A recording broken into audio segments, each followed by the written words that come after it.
Coucou toi! Aujourd'hui, je vais te parler de ceci et de mon cheminement à son sujet. Son utilisation se situe juste ici. Alors, si tu es curieuse, eh bien, reste ici. Je vais t'en parler un peu plus.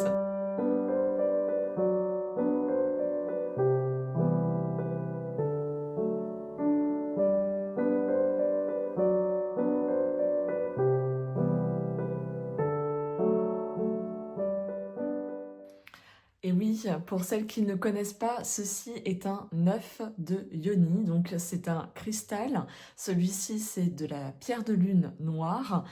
Donc je vais un peu plus te parler de mon cheminement par rapport à l'œuf de Yoni et te dire aussi pour t'inspirer toi-même dans ta pratique et te dire qu'est-ce que ça peut apporter par rapport à ton énergie féminine, à ta reliance à ton corps de femme. Pour celles qui débarquent sur ma chaîne, eh bien je me présente, je suis Charlotte Duicelli, psychosophrologue et praticienne en Chin Sang.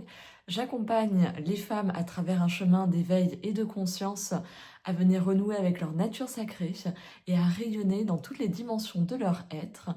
J'accompagne également les enfants et les adolescents à retrouver, améliorer leur confiance en eux, leur bien-être et à devenir les héros de leur vie. J'accompagne à Sainte-Geneviève-des-Bois et également pour certaines pratiques en visio. Donc si tu as besoin d'avoir plus d'infos et que tu es curieuse, eh bien je t'invite à aller voir mon site internet que je t'affiche juste ici. Je vais commencer par comment est-ce que j'ai découvert l'œuf de Yoni. Pour ma part, je l'ai découvert grâce à l'Académie du développement. Je ne sais pas si ça existe toujours, c'est l'Académie du développement personnel, je l'ai sous les yeux, s'épanouir jour après jour. Mais à cette époque-là, j'étais très fan de tout ce qu'ils proposaient et j'achetais souvent leurs programmes. Et notamment, ils avaient sorti ce programme-là qu'ils appelaient à la découverte de l'œuf de Yoni et ils avaient fait intervenir Claudie Morizot dans ce programme-là qui est coach en sensualité. Donc elle accompagne par rapport à l'œuf de Yoni mais également au tantrisme. Si je me trompe pas et si ça n'a pas changé. Et du coup, pour moi, ça a été hyper intéressant de venir découvrir le cristal. Déjà, j'aimais les cristaux, mais là, du coup, de pouvoir l'associer à ma féminité et me permettre d'avoir une meilleure reliance à mon corps de femme et notamment à mon espace de femme, mon espace sacré, mon espace sexuel et comment du coup tendre vers, on va dire, une sexualité sacrée et une spiritualité aussi à ce niveau-là. Voilà, c'est un programme que j'ai fait il y a plusieurs années, je ne sais même plus quand je l'ai fait, qui se présentait en 2 modules et qui était, on va dire, guidé par Peggy de l'Académie du développement personnel. Et par la suite, j'ai pu découvrir aussi ce que elle, ça a été aussi une vraie, comment dire, un coup de foudre, je pense, pour elle, parce qu'elle en a même écrit un livre que tu trouves sur l'œuf de Yoni. Donc moi, j'ai un guide que j'ai imprimé d'elle à la découverte de l'œuf de Yoni avec elle, où elle regroupe vraiment les connaissances de base avec l'œuf de Yoni. Et elle a également une boutique en ligne où là, tu retrouves tous les œufs de Yoni possibles, les différentes tailles possibles, propriétés en fonction de ton besoin. Donc c'est hyper intéressant. Je te mettrai en barre d'infos son site internet avec des articles également qu'elle met. Donc c'est assez riche déjà comme source d'information sur lequel tu peux te référer. Mais en tout cas, Claude Morizot, en fait, elle m'a ouvert vraiment à déjà qu'est-ce que c'est, d'où ça vient et du coup comment est-ce que je pouvais débuter avec. Avoir aussi une meilleure présence de mon espace. Et donc voilà, déjà ça a été un premier pas pour moi. Donc pour celles qui ne connaissent pas du tout et qui se demandent de quoi je parle, à quoi ça sert et tout, l'œuf de Yoni, donc l'œuf, c'est bien sûr lié à la forme du cristal qui a été taillé en forme d'œuf. Et Yoni, en fait, ça signifie en sanskrit C'est vraiment l'espace du sexe féminin dans son entier, donc c'est-à-dire sa vulve et son vagin. C'est aussi un nom qu'on peut donner quelque part à son vagin, mais aussi on peut lui apporter d'autres noms comme grotte sacrée, palais caché, palais des délices, voilà. En fait, chacune peut y mettre le nom qu'il veut, mais en tout cas, voilà, sache que Yoni, c'est vraiment cet espace-là dont on parle. Les œufs d'Yoni, eh bien, tu vas voir, en fait, on peut les utiliser en interne et en externe également. Et ce que j'ai apprécié, c'est que du coup, on vienne associer le pouvoir des cristaux en termes d'énergie qu'elles viennent diffuser et aussi de capacité à venir soulager, peut-être dépasser certaines résonances que l'on peut avoir au niveau de notre vagin. La deuxième chose que j'ai été approfondir ensuite, vraiment très peu de temps après cette formation, ça a été avec le livre de Lilou Massé, L'œuf de Yoni, juste ici. Il faut savoir que maintenant elle a sorti un guide. En fait, à la base, c'était le tome 1, celui-ci. Et en fait, elle a rassemblé le tome 1 et le tome 2, vu qu'il y a eu beaucoup d'espace entre la sortie de celui-ci, qui date... Celui-ci, ça fait vraiment un moment que je l'ai. Je pense que c'est à la fin que j'aurai 2018. Et là, en 2025, elle vient de sortir, en fait, le guide complet de l'œuf de Yoni. En fait, c'est en gros ça, plus la suite de l'œuf de Yoni. Donc, peut-être que je me l'achèterai. Lui, je le garderai parce que voilà, j'ai un petit autographe de Lilou Massé, qui est une femme que j'aime beaucoup suivre par rapport à tout ce qu'elle vient divulguer en termes d'informations, de savoir et de rencontres aussi avec des personnes qui sont expertes dans un domaine.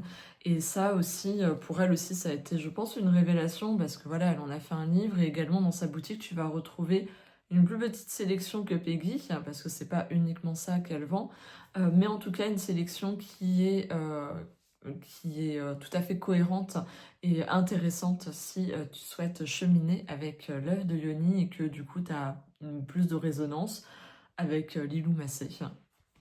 Moi pour ma part, j'ai acheté mes œufs, enfin la plupart sur la boutique de Peggy, parce qu'elle a eu beaucoup de choix. Et il y en a un dans une boutique qui n'était pas spécialisée, qui était juste de minéraux. Et le dernier a une praticienne en œuf de Yoni qui vendait du coup des œufs. Donc voilà, je te les présenterai un peu plus après. Mais d'abord, j'avais envie qu'on s'intéresse un peu plus à ce que c'est en fait l'œuf de Yoni, donc les origines, la légende. J'ai envie aussi de te parler parce que j'ai aussi cheminé à ses côtés par le biais de Lilou Massé avec Aisha Siber qui est vraiment spécialisée au niveau du Tao, du taoïsme et puis du coup de l'utilisation de l'œuf de Yoni. Donc c'est aussi une possibilité d'aller plutôt vers elle pour avoir vraiment une expertise et donc du coup une expérience, un cheminement à pouvoir avoir avec l'œuf de Yoni.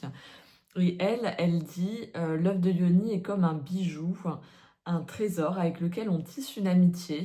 Il permet d'avoir un lien avec cette partie de notre corps que l'on va explorer et découvrir. Et c'est vrai que je la rejoins sur le sens de la découverte. Parce que très souvent, on se dit ça fait partie de notre corps, mais très souvent c'est un espace je pense qu'on sous-estime, qu'on méconnaît également. Par crainte, par manque on va dire, de mots par rapport à cet espace. Et elle dit aussi, l'œuf de Yoni est une matière minérale qui vient de la terre, une matière très noble que l'on va utiliser pour éveiller le chaudron sacré de notre féminité, cet espace où émergent les énergies créatrices. Et c'est vrai que les œufs de Yoni, du coup, vont nous permettre de venir quelque part libérer des énergies qui sont stagnantes et qui nous empêchent d'accéder aussi à notre énergie créatrice. Au-delà de concevoir un enfant, vraiment cette énergie créatrice qui accompagne nos vies, qui nous permet de modeler nos vies quelque part par rapport à ce qui nous tient à cœur, ce qui nous fait sens et ce pourquoi, quelque part, on est là, quelle est la mission, finalement, ce qu'on se sent, qu'est-ce qu'on souhaite apporter ici. Et si cette énergie, elle est bloquée, bah, du coup, ça va être compliqué de pouvoir faire émerger ces choses-là en tant que femme. Donc cette pratique, elle remonte vraiment à la nuit des temps, elle vient de Chine et elle s'est en fait adaptée aux femmes modernes d'aujourd'hui. Je vais quand même te lire la page sur les origines légendaires de l'œuf et l'œuf de Yoni et la femme moderne, parce que je pense que ça peut être une bonne introduction même pour toi si vraiment c'est totalement nouveau ou que tu en as vaguement entendu parler, d'avoir des mots concrets et justes à travers du coup le livre de Lilou Massé, l'œuf de Yoni, le féminin révélé et libéré.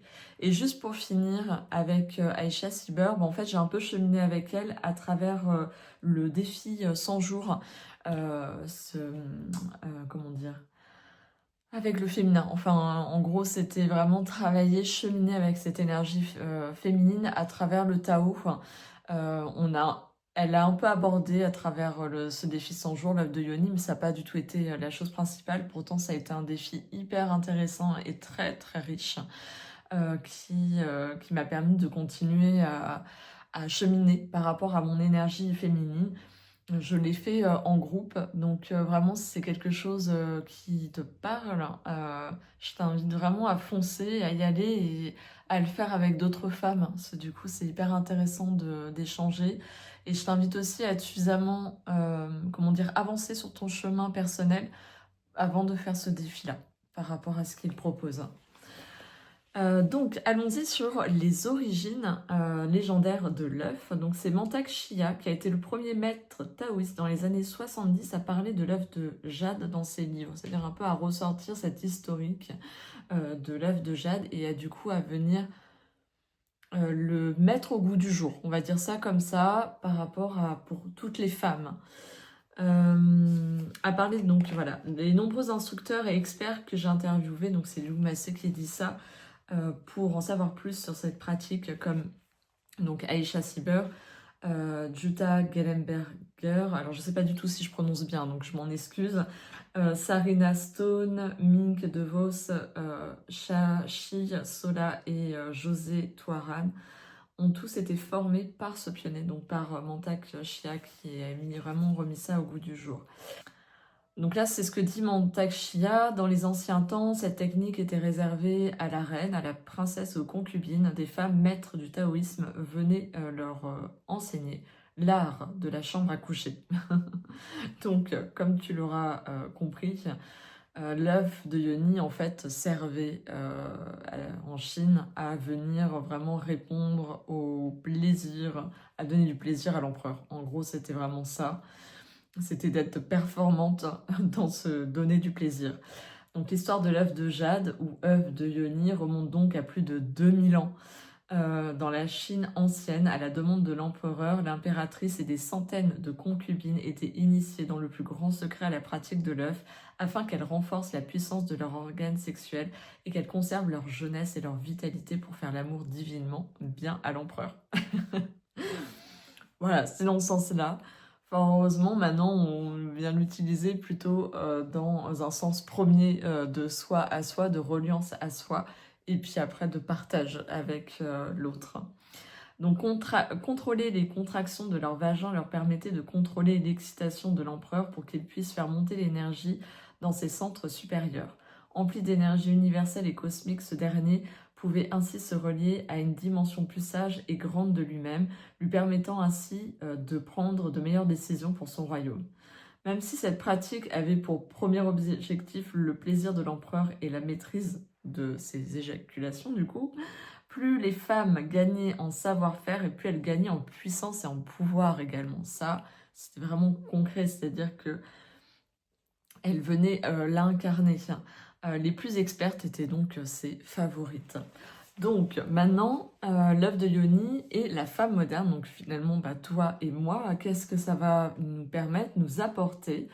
La pratique a clairement évolué avec notre rôle de femme. Nous ne sommes plus obligés de donner notre vie à l'empereur, donc nous pouvons utiliser ces pratiques pour nous-mêmes. L'œuf de Yoni s'est donc adapté aux réalités quotidiennes de la femme, indépendance, stress, vie de famille, changement de situation, masculinisation, perte de repères, recherche de plus de sens. Elle lui permet de retrouver sa place de femme en lui faisant vivre une transformation intérieure. Et pour Aïcha Siber, l'œuvre de Jade est un outil pour nous donner concrètement à mettre en marche ce processus. Et elle ajoute, la pratique de l'œuf est conçue pour éveiller la dimension sacrée de l'énergie féminine, se reconnecter à sa douceur, à son énergie guérisseuse et à sa force tranquille afin de retrouver autonomie et équilibre de la santé du corps, du cœur et de l'esprit.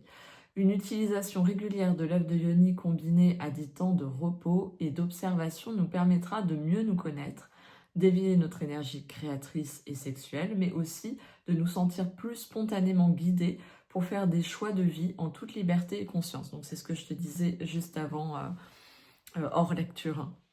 De par sa forme, l'œuf sera épousé par la yoni et permettra un travail ponctué de multiples exercices qui évolueront avec le temps.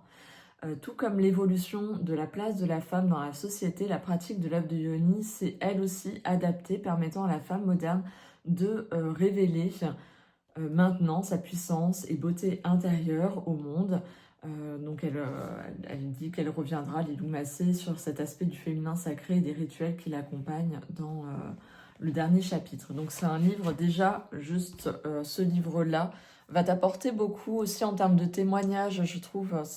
Elle fait intervenir beaucoup de femmes qui relatent de différents âges et tout, donc auxquelles tu peux vraiment te comparer, ou du moins, pas te comparer, mais tu m'as comprise, tu vois, être en résonance par rapport à leur histoire et comment elles ont vécu les choses. Et voilà, il a vraiment un aspect très pédagogique aussi dans sa construction. Je pourrais pas te parler du livre de Peggy parce que je ne l'ai pas. Je pense qu'un jour, je prendrai pour vraiment avoir aussi comment elle a avancé les choses à travers son livre. Il date pareil, je crois, de 2018 en termes depuis quand est-ce qu'il est sorti. Mais en tout cas, déjà, ça te permet vraiment d'avoir une très bonne base. Là, j'avais aussi maintenant envie de te parler. Qu'est-ce que moi j'en ai retenu en fait de cette formation avec Claude. Claude. Oui, c'est ça. Je cherche son nom du coup. Claudie, pardon. Avec Claudie Morizot et Nilou Massé. Et également, la dernière chose que j'ai faite et que je me suis offerte, c'est une séance en one-to-one avec Evelyne Placé, qui est en Essonne, de Gaïnata, et qui propose du coup une initiation à la pratique de l'œuf de Yoni, qui a été hyper intéressante parce qu'elle a fait aussi des ponts avec des pratiques du Tao, et notamment les automassages des seins, qui est aussi une zone hyper érogène chez la femme, chez nous donc.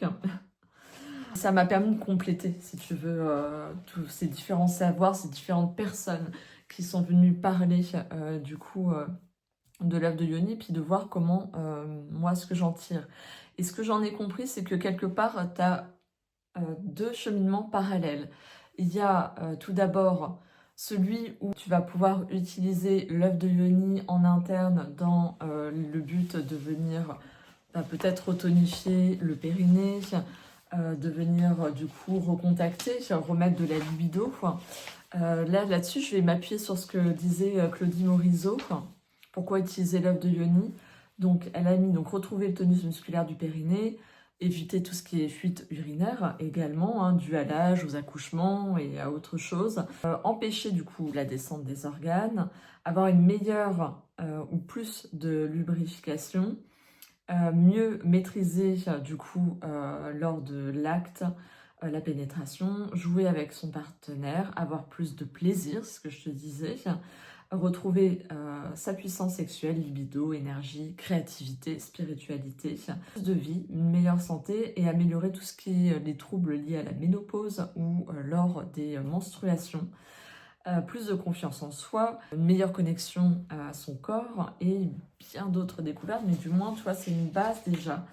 Et ce que j'ai appris, c'est que avant bien avant, quelque part, d'insérer l'œuf de yoni, du coup, dans sa yoni, eh bien, c'est important déjà de venir ressentir cet espace par d'autres biais. Je pense que si tu as fait de la rééducation du périnée, notamment manuelle, avec l'aide de visualisation, eh bien, c'est déjà un très bon départ pour venir sentir cet espace-là.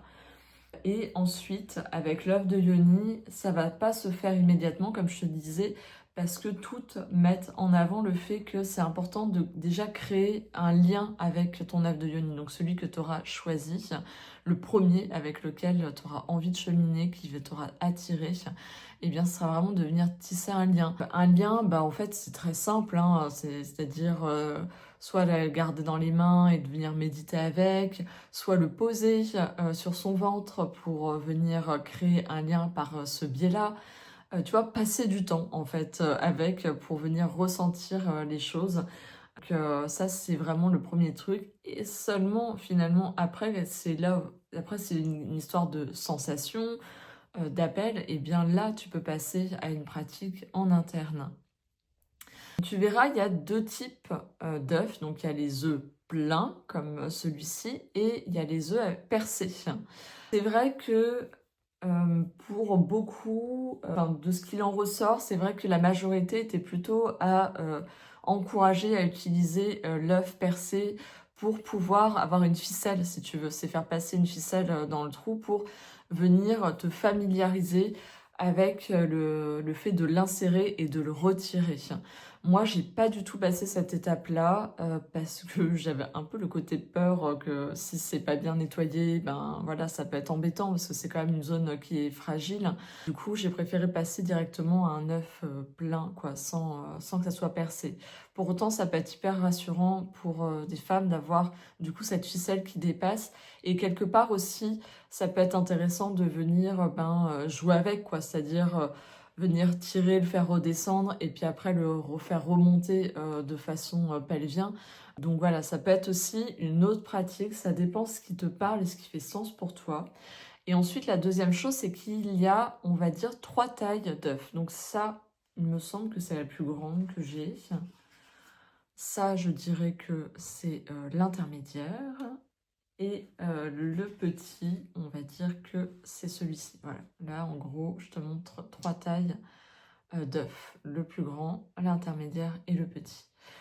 En général, pour beaucoup de femmes, il faudra commencer par le plus grand, car c'est lui qui va te permettre de plus avoir peut-être de sensations. Parce que si tu commences par un intermédiaire ou un petit, ben, en gros, tu le sentiras pas. Et si, voilà, l'idée, c'est quand même d'aller chercher dans les sensations et de venir d'être en capacité de quelque part faire descendre l'œuf, le remonter.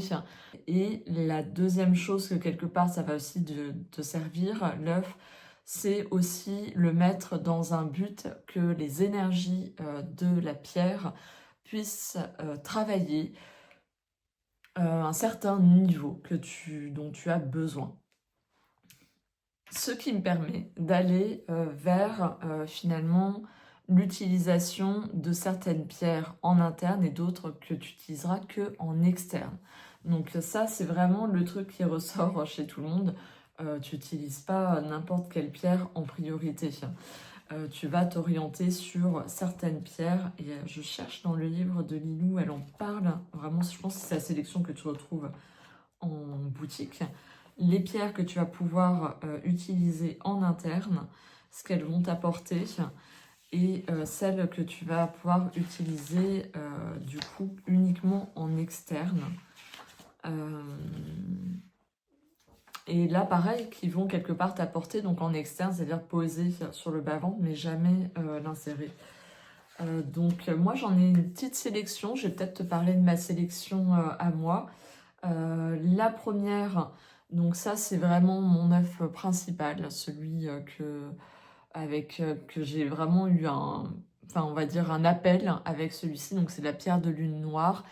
La pierre de lune, c'est vraiment relié à l'énergie féminine.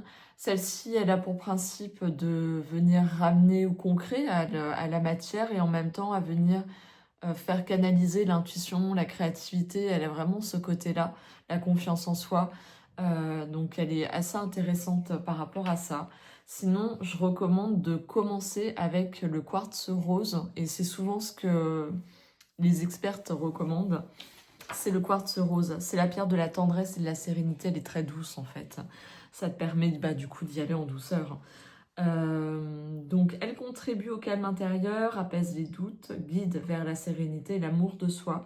Cette pierre renforce confiance en soi et douceur, elle cicatrise les blessures que le cœur a accumulées.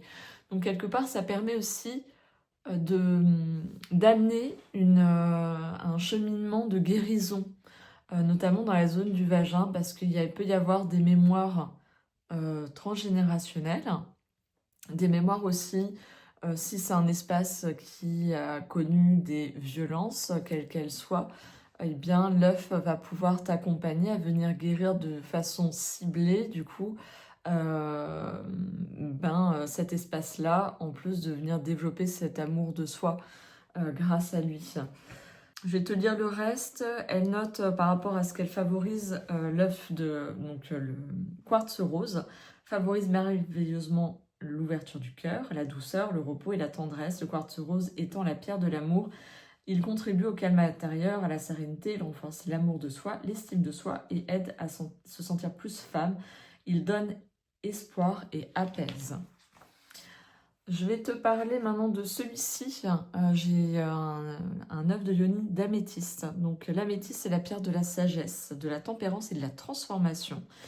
Donc elle stimule ses bienfaits, stimule la concentration, le calme mental, elle favorise la clarté et la sérénité, elle facilite le bon jugement au-delà de l'ego, de la pensée libre, et elle aide à transmuter les énergies et à accepter la réalité. Elle favorise les rêves, l'intuition paramentale plus détendue pour écouter leurs messages subtils. Et l'œuf en améthyste, en fait, elle apporte sagesse et source de spiritualité.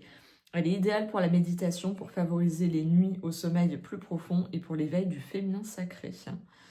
Donc voilà, elle est assez intéressante aussi, l'améthyste. Et alors, c'est pas une aventurine, moi j'ai un œuf de jade, vraiment en jade vert. Donc là, j'ai pas de signification à te donner, mais je vais te donner par contre celle de la cornaline, qui est aussi une pierre. Pour moi, c'est un cristal du féminin également. Donc l'œuf de cornaline, elle favorise la résolution des conflits et la capacité à vivre dans l'instant présent. Donc il aide à retrouver un équilibre sexuel, à prendre conscience de la beauté de la vie. Porté avant les menstruations, il permet d'en améliorer la qualité. Elles seront plus douces apparemment. Donc à tester, je n'ai pas testé, je ne saurais te dire.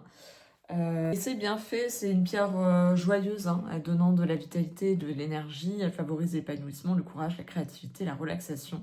Elle soutient la femme qui souhaite des enfants, ainsi que la transformation intérieure. Elle permet d'apaiser les troubles affectifs et aide les esprits confus et émotifs à se recentrer. Elle est également un excellent remède contre la stérilité et les pannes de désir. Donc elle est assez intéressante, tu vois, au niveau du chakra sacré, notamment. Tu peux travailler avec à ce niveau-là. Juste si tu veux savoir, celles qui sont plus à utiliser en usage externe, ça va être le lapis lazuli, la labradorite, hein, qui est une pierre de protection, et l'obsidienne, pierre de l'ombre et de l'équilibre. Vraiment, ces trois-là, on va dire qu'elle a fait une sélection, il y en a d'autres, hein, mais tu vois, dès qu'on tend vers des pierres plus denses en termes d'énergie, de plus protectrices peut-être aussi, et elles sont à utiliser du coup en externe. Et la dernière chose que j'avais envie de te montrer maintenant, c'est l'oracle que j'ai en lien avec l'œuf de Yoni. C'est l'oracle de l'énergie féminine, Voyage vers soi-même, qui est une collection notamment de l'Académie du développement personnel et qui a été écrit par Efea Aguilera, qui est vraiment très bien, notamment au niveau du périnée. J'ai son livre que je n'ai pas encore lu, mais il me tarde aussi de venir le lire sur cet espace-là. Et les illustrations qui sont très belles ont été faites par Francesca Volchitsa.